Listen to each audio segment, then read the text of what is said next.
All right, hey, what's going on, everybody? This is Brian, sitting here in my house in Philadelphia.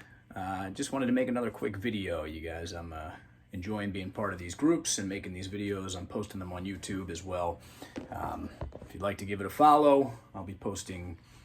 The point of what I want to make here is videos that you won't find a million other places. So these tend to be intermediate to advanced type lessons, and if you're not there yet, that's cool.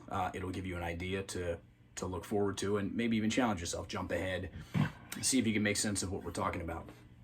Today I want to talk about something that's really like one of those shortcuts for guitar players that surprisingly I don't come across a lot. I don't see a lot of people playing this way. I don't know if I ever came across it in a magazine or a video lesson or a book that I bought on scales or whatever.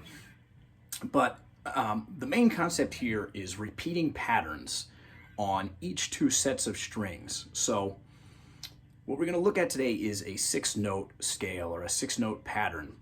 And what we find is there is a repetition that happens between each two sets of strings. So the thing that I play on strings E and A, I will play the same shape on D and G, and I will play the same shape on B and E.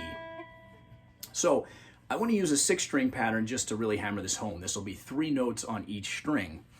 So let's say we're looking at something over like a C blues.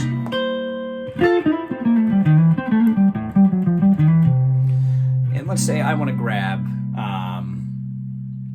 a pattern that I can do some cool runs on that will repeat. Again, this is like one of those shortcuts that guitar players love to find because this neck can be so confusing. So let's say I want to use my flatted 7th, my root, my 2nd, my 3rd, my 4th, and my 5th.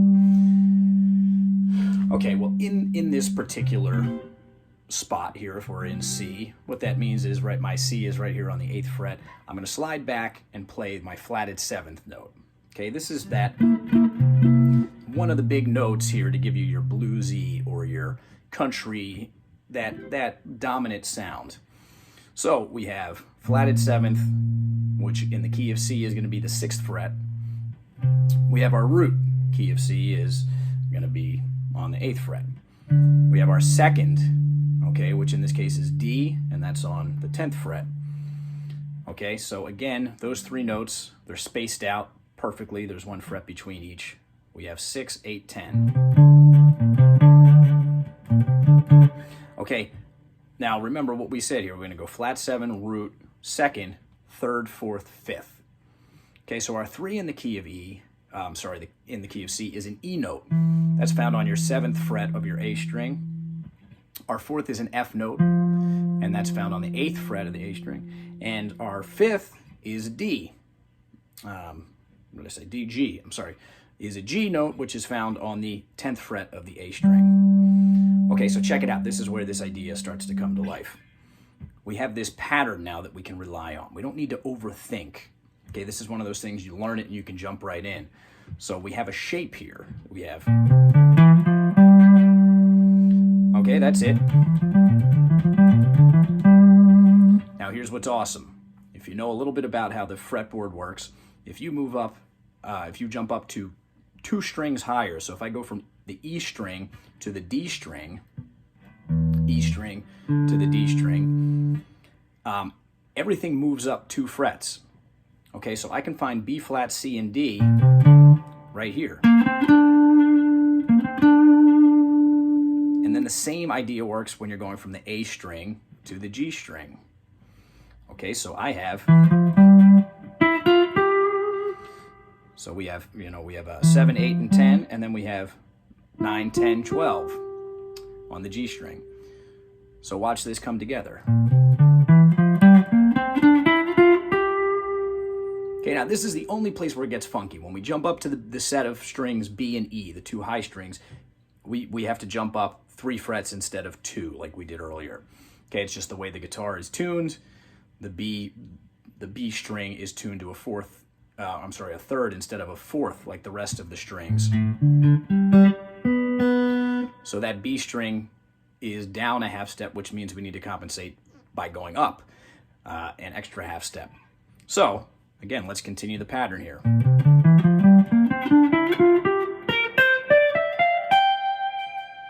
So that ends on B and E on 11, 13, 15, and then 12, 13, 15. Okay, so watch if I put it all together. There's one pattern. Now I'm going to do the same pattern up 2 frets. I'm going to do the same pattern up 3 frets.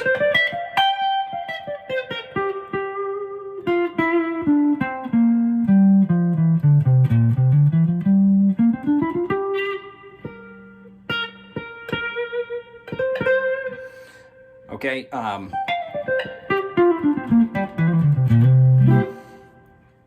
right, so that's pretty simple. But here's the thing, you can do that trick, that using your 2 strings and moving up per octave, moving up to each new set of strings, it works no matter what you do. So let's just say I take 2 notes instead of 3 on each string. So let's say I just take the 2 lowered notes. So instead of B flat, C, and D, I'm just going to play B flat and C, my flatted 7th and my root, and here I'm just going to play my 3rd and my 4th, E and F.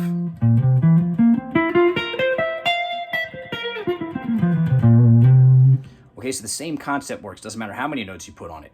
Whatever you do, whatever pattern you play on strings E and A, that pattern can be repeated on the next 2 sets of strings. Okay, and again, this is like a huge shortcut. So let me just put on a little backing track and I'll play around a little bit, and we'll do this in C. And I might even play some other shapes where you can do this. I mean, you can do this in a million different spots. But so let's try this.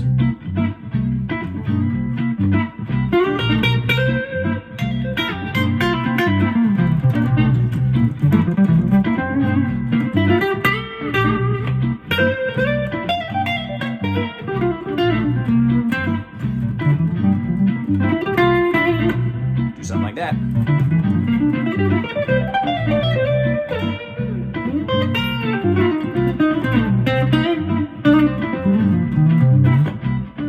I'll do one down here.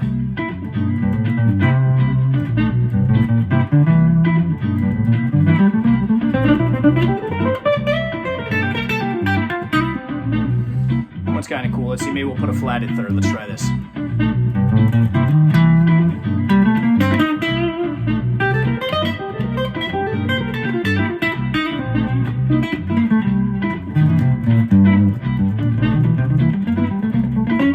I screwed up.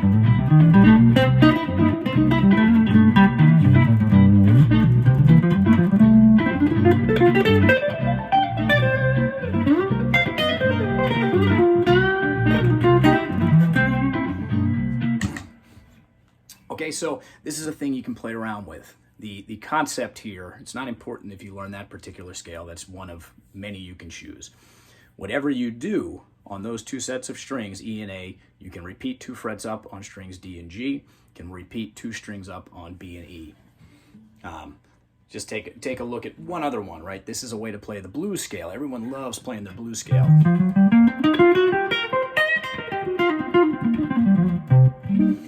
Okay, everyone learns that, that's cool, and then all these guitar players sound exactly the same playing the blues scale. Well, check this out. What if I play it instead? I start with the flatted 7th instead of the root. Now, a blues scale has a root, a flatted 3rd, a 4th, a sharp 4th, a 5th, and a flatted 7th. And then it repeats. But check it out. That's 6 notes. Root, flat 3rd, 4th, sharp 4th, that's your blues note, 5th, and flat 7th. 6 notes. Okay, this is going to be a pretty easy pattern. So check it out. We have this. And that's it. That's going to repeat. So here I have 6, 8, 11. Then I have 8, 9, 10. Now we're going to repeat that first shape, but now it starts on 8.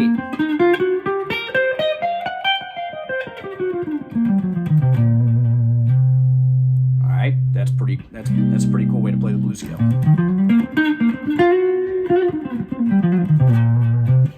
You can get all kinds of ideas. You don't have to play straight up and down.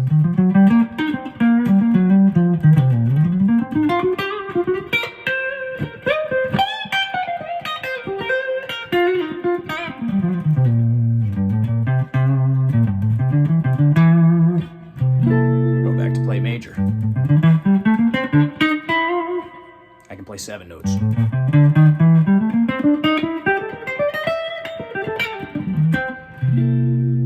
I can play 1 note on each string. You know, so the idea here is we're looking at the octave, figuring out that whatever pattern we play on E and A just repeats. Have fun with that, you guys. By the way, if anyone's interested, I do give virtual lessons and be happy to sign up some new students. So appreciate it. Thanks, guys.